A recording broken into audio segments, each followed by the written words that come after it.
Hey, I'm Alex and I paint tiny things. I'd like to talk about priming today. Priming is the process of coating the model with a special paint called primer, which helps the rest of the paint adhere to the model, and it can set up a good foundation for the remaining colours of paint you add afterwards. It can come in a bottle for brushing, or airbrushing on, or via a spray can. Some people will brush it on, but most people will use an airbrush or spray cans, which is much faster. Primer contains a solvent that helps create a bond with the plastic, resin or metal that you coat with it, but often non-standard colour sprays like Citadel's Mephiston Red for example will contain less solvent, so it's wise to base with a proper black, white or grey primer even if you intend on using coloured sprays afterwards. Primer can have varying finishes. The more matte the better the paint will stick. You will usually see primers marked as matte, satin or gloss. You will almost certainly want to spray your miniatures outside or in a very well ventilated room, but the temperature and humidity of the space will impact how well the primer performs. Most primers don't suit extremes of temperature, so check the recommendations on the can. When it comes to actually spraying, you'll want to shake the can as much as possible. You should hear the ball bearing agitator inside rattle about. The more full a can of primer is, the more shaking it will need to mix it up properly. Remember to both shake and swirl the can, and if in doubt, shake it some more.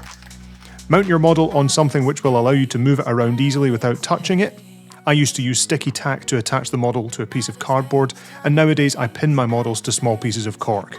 For protection and ease of cleanup, I also wear disposable nitrile gloves so that I don't have to scrub spray primer off my hands when I'm finished.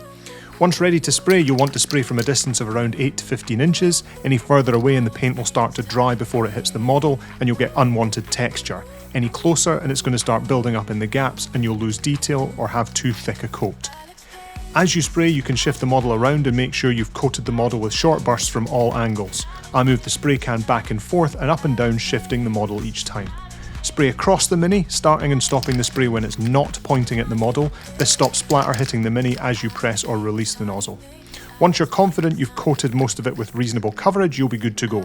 At this point you can spray the can upside down for a quick burst to clear the nozzle. You'll see the spray turn to just clear propellant. This should keep the nozzle clear of debris and dried primer.